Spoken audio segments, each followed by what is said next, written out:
পররাষ্ট্রনীতি নিয়ে পেলেন কি কইছে কয় নাই। কারণ কি জানেন? কারণ পেলেন তো আগেই সবাই জানে। আওয়ামী লীগের জন্য যে পররাষ্ট্রনীতি ছিল সেটাই বিএনপির পেলেন। বিএনপির জন্য সে একই পররাষ্ট্রনীতি, এই জন্যই বিএনপি কোনো পররাষ্ট্রনীতি নিয়ে কথা করছে না।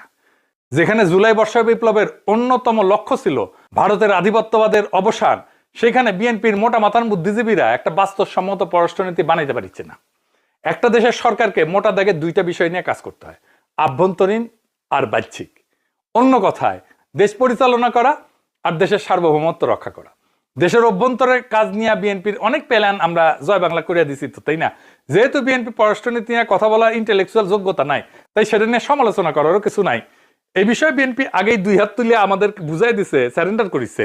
স্যালেন্ডার যে আওয়ামী লীগ যেমন দেশকে ভারতের কাছে বর্গা দিয়া আমাদের পররাষ্ট্র মন্ত্রণালয়কে ধ্বংস করেছে, তেমনি বিএনপি দেশকে ভারতের কাছে বর্গা দিয়ে রাখবে। পররাষ্ট্রনীতি তো সামলাবে ইন্ডিয়া। বিএনপি